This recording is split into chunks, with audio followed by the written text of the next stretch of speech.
माया की शादी मुंबई के एक बड़े और खुशहाल परिवार में अर्जुन से हुई थी।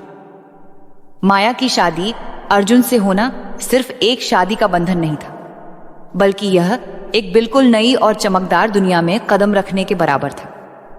उसके छोटे से शांत शहर की सादगी, मुंबई के शोर शराबे और अर्जुन के विशाल, खुशहाल और प्रसिद्ध परिवार से बहुत दूर थी। वह जिस परिवार में ब्याह कर आई थी, वह न सिर्फ बड़ा था बल्कि सामाजिक तौर पर भी काफी सक्रिय और मोहल्ले में इज्जत की नजर से देखा जाता था। इतने बड़े परिवार का हिस्सा बनना ही अपने आप में एक बड़ा कदम था, जहां हर व्यक्ति की अपनी पसंद, नापसंद, अपनी उम्मीदें थीं।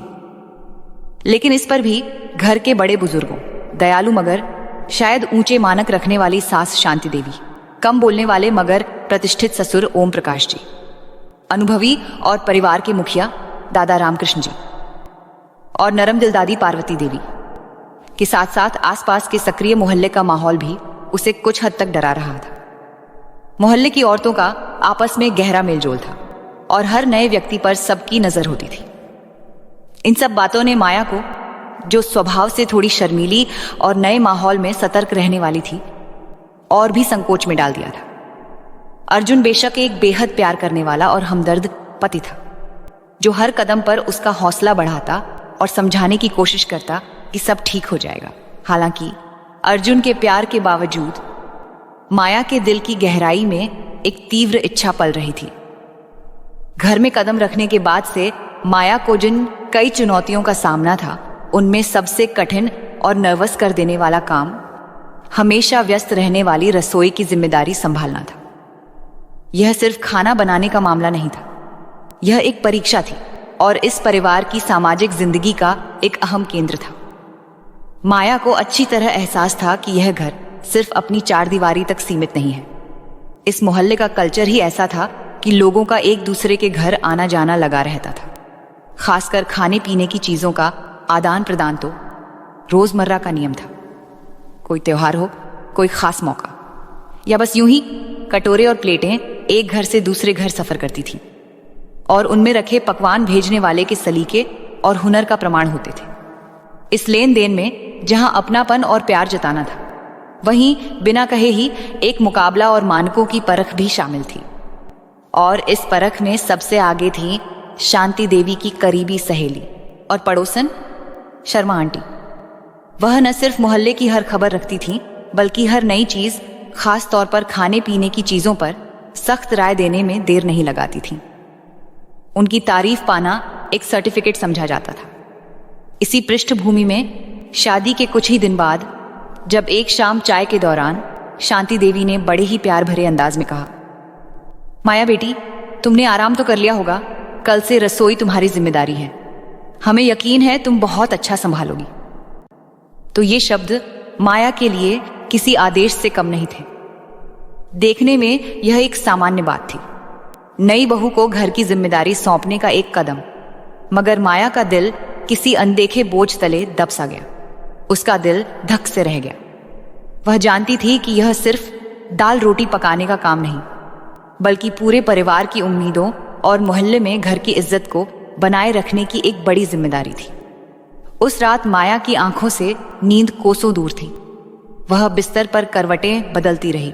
उसका दिमाग आने वाले कल की चिंताओं में घिरा हुआ था। वह कैसे इतने सारे लोगों को, जिनके स्वाद और पसंद नापसंद से वह अभी पूरी तरह वाकिफ भी नहीं थी, खुश कर पाएगी। कहीं कोई गलती ना हो जाए।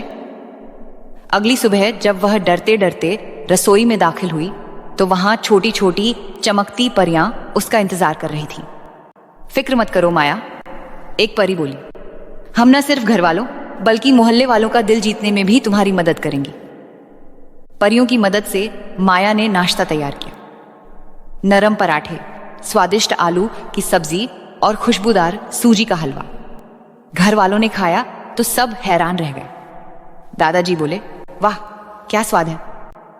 उसी दिन शाम को शांति देवी ने थोड़ा सा हलवा कटोरी में डालकर माया से कहा, बेटी, ये सामने शर्मा जी और गुप्ता जी के घर दे आओ। नई बहू के हाथ की पहली मिठाई है। माया थोड़ी घबराई, मगर परियां उसके साथ थी। वह दोनों घरों में हलवा दे आई। शर्मा आंटी ने पहले तो रस्मी तौर पर शुक्रिया कहा, मगर जब छक्का तो उनकी आंखें हैरत से फैल गईं।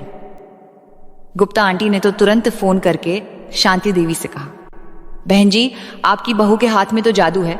इतना लजीज हलवा मैंने पहले कभी नहीं खाया। ये तो बस शुरुआत थी। माया रोज परियों की मदद से कुछ न कुछ खास बनाती।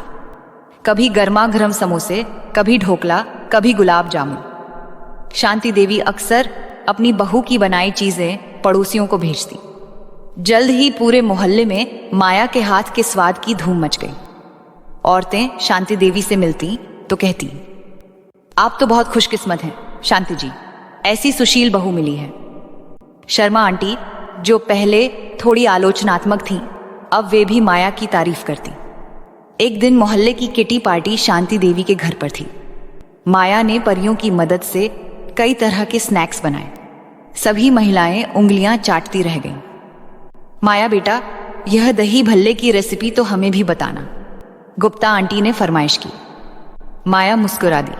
परियों ने उसे इशारा किया कि कौन से मसाले बताने हैं और कौन से राज रखने हैं। अब माया सिर्फ घर की नहीं, मोहल्ले की भी चहेती बन गई थी। उसकी वजह से शांति देवी का सिर गर्व से ऊंचा हो गया था।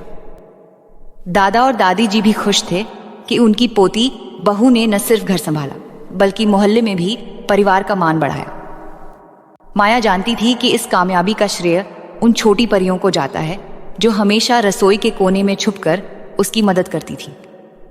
उसकी रसोई अब प्यार, स्वाद और खुशियों का केंद्र थी, जिसकी महक घर की दीवारों से निकलकर पूरे मोहल्ले को महका रही थी। और यह राज्य हमेशा माया और उसकी छोटी सहेलियों के बीच सुरक्षित रहा।